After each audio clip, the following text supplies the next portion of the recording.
The long-awaited February Nintendo Direct set the Switch's 2019 up rather nicely. I mean, we're getting a new Fire Emblem, Yoshi, Luigi's Mansion, Diamond X Machina, Town, Animal Crossing, a new core Pokemon game, and now Astral Chain, a new RPG by Platinum, Super Mario Maker 2, and a Link's Awakening remake. But despite all the Switch games confirmed for 2019, there's an assload of other games that are heavily rumored to not only be in development, but are straight up ready to be released. But is that really true though, or are the people spreading these rumors around just a bunch of jabronis? And if it is true, then why would Nintendo hoard games from us? Well, strap yourselves in, call my own personal father and tell him he looks nice today, press the subscribe button if you haven't already, and allow me, the two-time Grammy Award winner for Best Basketball-related album, Cameron, to tell you exactly what Nintendo's up to with their 2019 release schedule.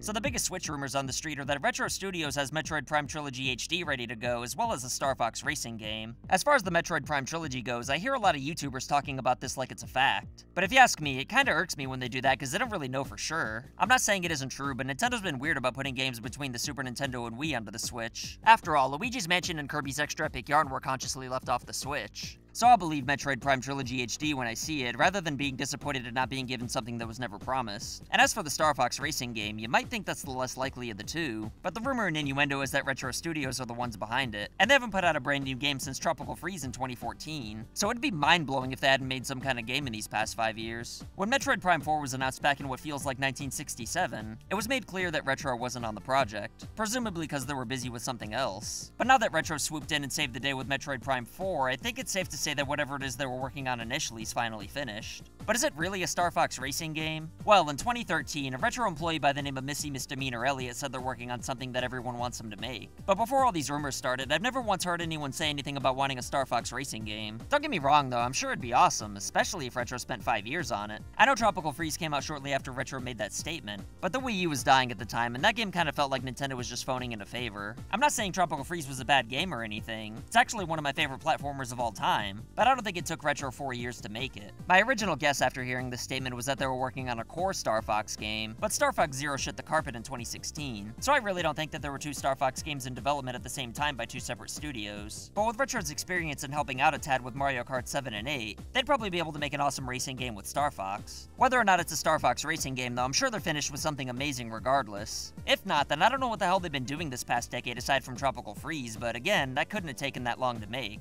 Whether or not these two Retro Studios games are true though, I'd be surprised if N-Dog wasn't stockpiling on a few first-party games. Up until 2017, Nintendo always had to juggle first-party releases between a handheld and home console at the same time. But now that there's only one platform to worry about, Nintendo should have no reason not to be able to provide a notable first-party game at least every other month. Or so I thought anyway. But with Labo not being as awesome as Nintendo hoped, and with Fire Emblem and Yoshi being delayed, the first 9 months of the Switch's 2018 were a complete mess. But now that Nintendo's bought an extra year's worth of time thanks to all those Wii U ports, they should be far ahead of schedule for having a solid game ready every 1 to 2 months. I'm not saying every game's gonna be a Mario Odyssey, but ever since 2018's October, Switch owners have been experiencing a stream of gold that's gonna last until the end of 2019 at the very least. In fact, 2019's so jam-packed that if Metroid Prime 4 ended up coming out this year, it's hard to imagine where you could even squeeze it in. And if there's nowhere to fit Metroid Prime 4 into the mix, then what room is there for any other unannounced games? I'm not saying there won't be more Switch games announced for a 2019 release, but I'm sure Nintendo's got a few left in the chamber, and the key is to figure out where to put them, because you don't want games overshadowing each other, which is exactly why I think Three Houses and Crafted World probably could have came out way sooner. I'm sure they both had legitimate reasons for a delay, but rather than release those next to two huge games like Pokemon Let's Go and Smash Ultimate, it makes sense to hold on to them for a little while longer. And since January and February are typically slow months all around, even outside of video games, you don't want anything more important than a Wii U port for these graveyard months. After all, in 2017, the Switch waited till March to come out, which is the earliest primetime slot for the first of these two delayed 2018 games to be exposed to the world.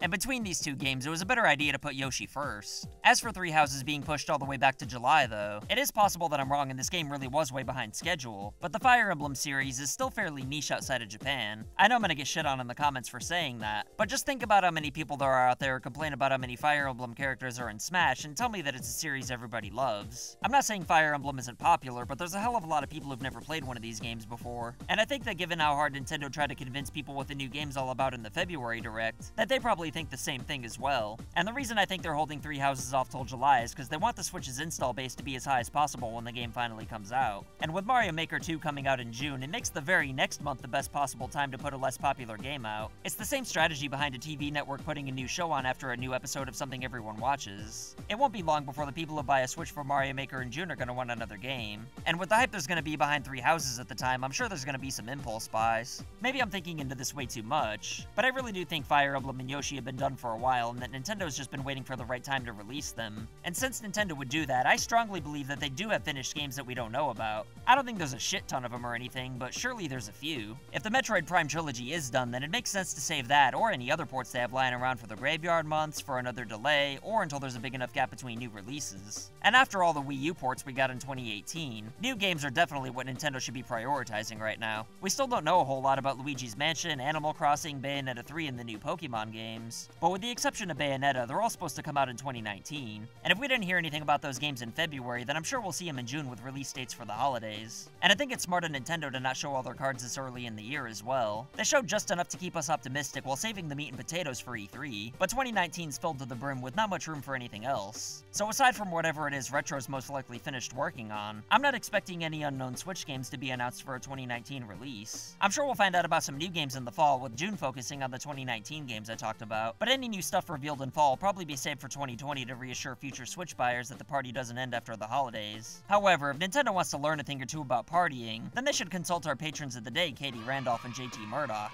If you want to join the party for loot boxes and Polaroids in the mail, then check our Patreon out, or you can show support by picking a shirt or mug up. And if you send pictures or videos of you rocking the merch, then you can make a cameo like these badasses right here. What kind of games do you think Nintendo has in the chamber, though? Do you think they have any at all? Either way, let me know what you think in the comments below, and as always, I'll pin whatever I find most entertaining or intriguing. Don't forget to subscribe to prove to your dad how big of a badass you are. And if you like and share this video, then I'll shave my mustache off for you. My name's Cameron, and I'll see you next time. So I want to say thank you to your loyalty, thank you for your support.